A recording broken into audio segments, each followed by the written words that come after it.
Hello everyone, I'm Colin Graham. I'm the animation director on Watch Dogs, and today I'm excited to present to you a vertical slice of the Watch Dogs free roaming experience. So actually, this is not a mission.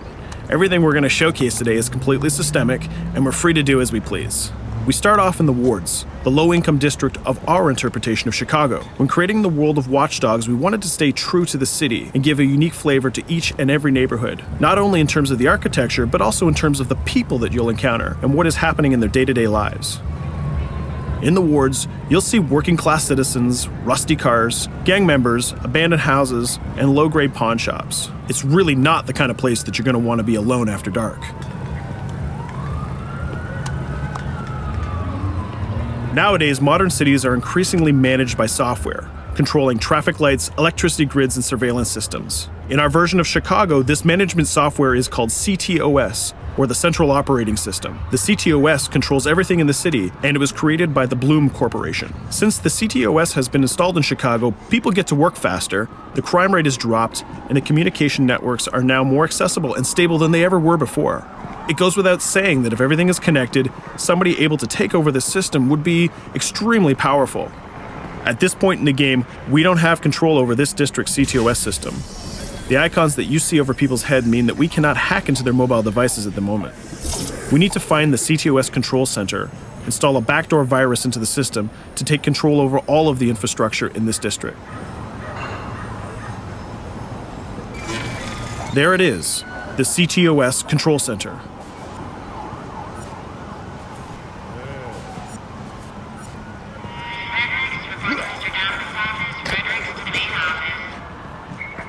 Watch it. You're walking someplace you got no business. It's heavily guarded. Let's see if we can find the server access codes from a distance. With cameras, we can explore restricted areas without being spotted, tag different guards, and access details on their lives. What the hell is she doing with that weasel motherfucker? It seems that Bloom employees all have a sort of shady past. There it is, the access code to the server room. Unfortunately, we can't access the server via the cameras. We need to sneak inside. One thing that was really important to us when we designed Watch Dogs was to fully support different player styles. Every situation in the game can be tackled the way the player sees fit. In this situation, we can go all out guns blazing, completely stealth without the guards ever seeing us, or we can hack from a distance without ever setting foot inside the restricted area. Let's hack this forklift. Aiden can use the environment to distract and lure guards. Pretty much anything you hack has multiple functions. So, for example, you could use this forklift to access the roof, or you could use it to create cover. Hacking in Watch Dogs is all about player expression. Let's set an improvised explosive device so we can hack it a little bit later.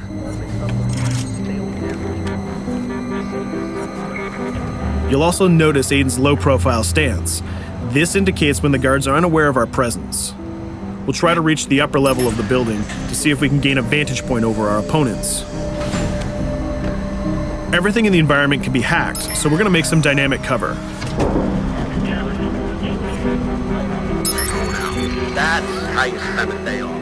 Some quality meat. We'll use this forklift to lure the guard towards our IED that we set earlier. Let's see how this plan unfolds. You're working them on.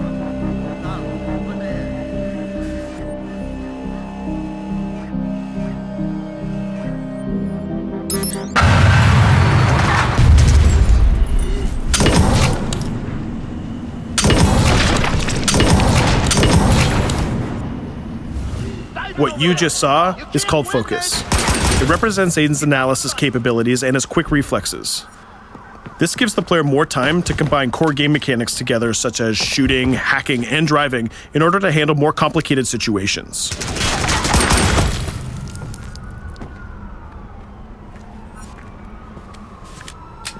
Now we can access that control room.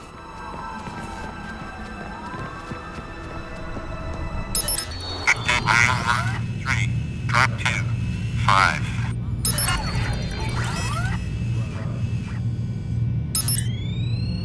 Now we'll be able to hack all of the devices connected to the CTOS within the districts. Thousands of cameras, traffic lights, the electricity grid, and most importantly, all of the citizen information profiles. We can also benefit from the Chicago Police Department Crime Prediction System, which uses facial and pattern recognition to spot potential criminals or potential victims.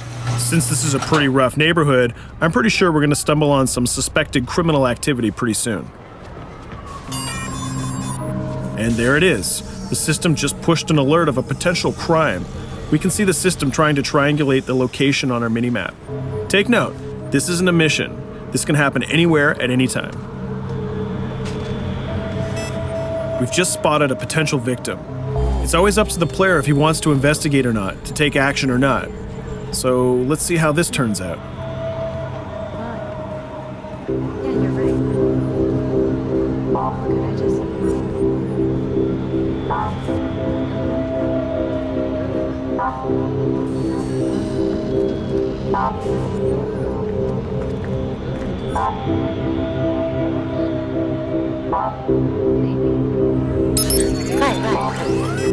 You think you're leaving me? Huh? Jesus, I told you to stay away from me! You belong to me now. Get it? You better leave or I'll call the cops! I'll fucking kill you, goddammit. Get off! Yo! That was close. Good thing that we intervened. We managed to prevent the crime, but we triggered a chase. From here, the criminal's behavior is unpredictable. He can try to get away, shoot back at us, surrender, or call for backup.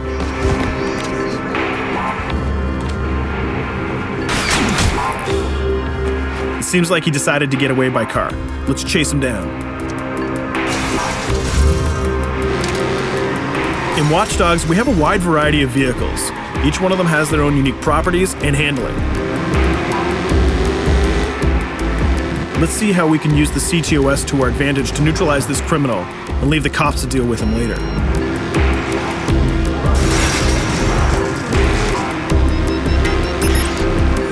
The chase stops right here. Using the blockers usually reserved for the cops during interventions, we managed to stop this criminal without killing him. This gives us a reputation bonus. This system is at the core of the Watch Dogs experience. Depending on how we handle different situations in the game, the media and the citizens will have a different perception of our hero, whether he is a true vigilante or a reckless criminal. This will have repercussions throughout the game. Now, let's head for the Loop, the historical district of Chicago, where you're going to find the most iconic buildings in the city.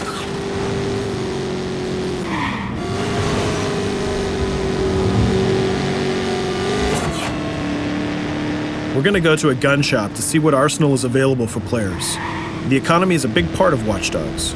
Players will be able to grow their arsenal with weapons and craft their tools in order to increase their power and their hacking abilities.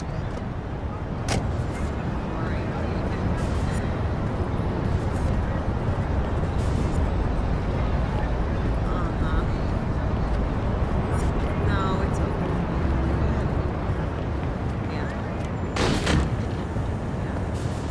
You will find all of the weapons that you would expect in a traditional shooter. Pistols, assault rifles, guns, sniper rifles, and grenade launchers, just to name a few. A lot of bullets were fired in our last encounter with the CTOS guards. Let's stock up on some more ammo. Finding everything.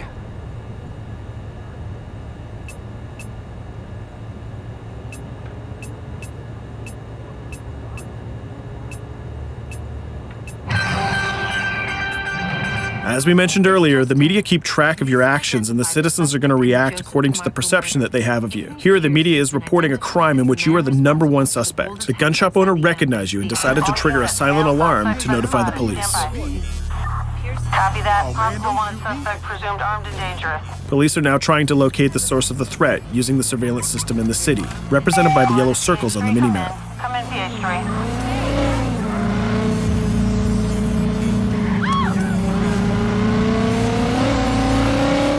Aiden is able to stall their efforts by hacking into their communication systems while avoiding the scanning areas.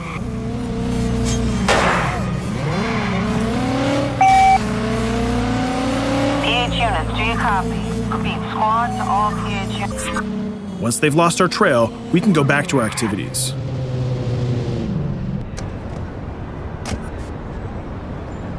One thing that Bloom did to win over the population of Chicago with the CTOS project was to install free Wi-Fi hotspots throughout the city. Free Wi-Fi is cool, but not very safe with someone like Aiden Pierce around. Hacking into this box is going to give us access to every device that's connected to it. So let's see where that brings us.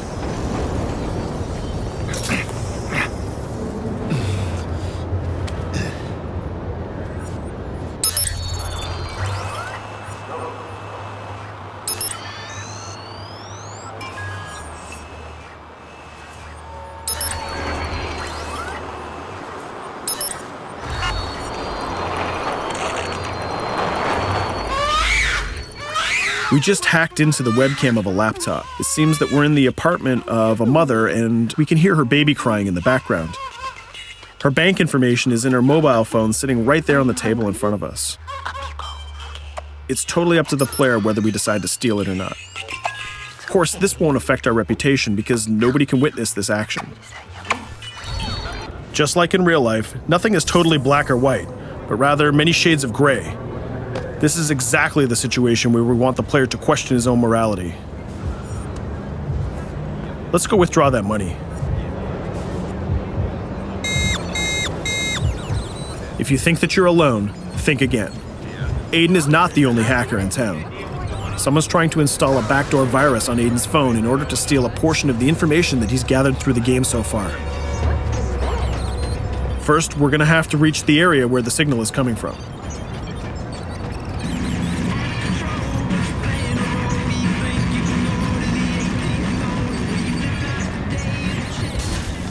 Using our profiler, we're going to try to identify the hacker before the installation finishes.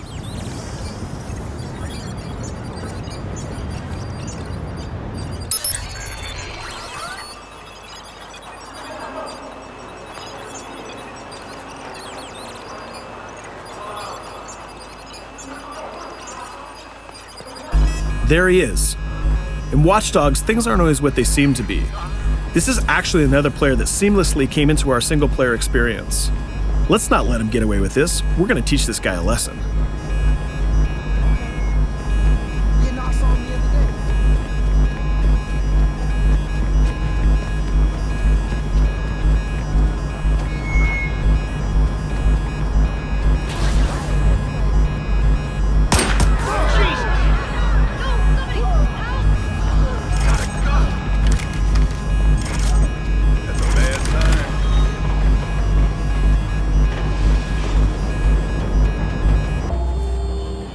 We stopped the hack, but the hacker managed to get away. I don't know about you, but we can't let this pass by. We need to retaliate. Using the grid, let's see if we can find that second player. There he is. Let's enter his game seamlessly.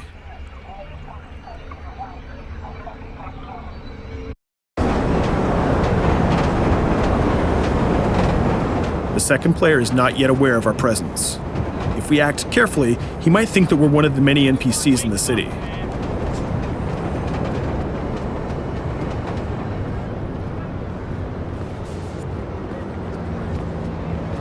What was that?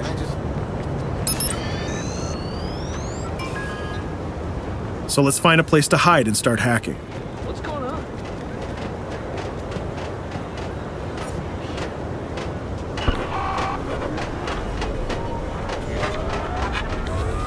The second player has just been alerted that a breach has occurred on his phone.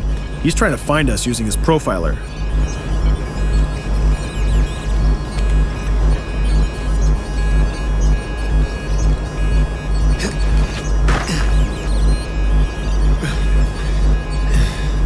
He's dangerously close. Let's hide in the car. We're spotted. Let's get out of there.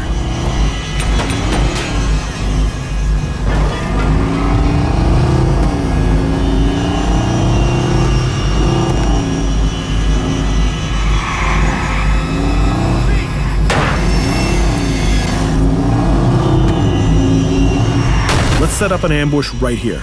By dragging the other player back here into the alley, we make sure that no civilians get hurt during the firefight. We didn't succeed in hacking the second player, but we did get a little bit of revenge. So that's what we have time for today. We hope you enjoyed our quick gameplay session. Stay tuned for more about Watch Dogs.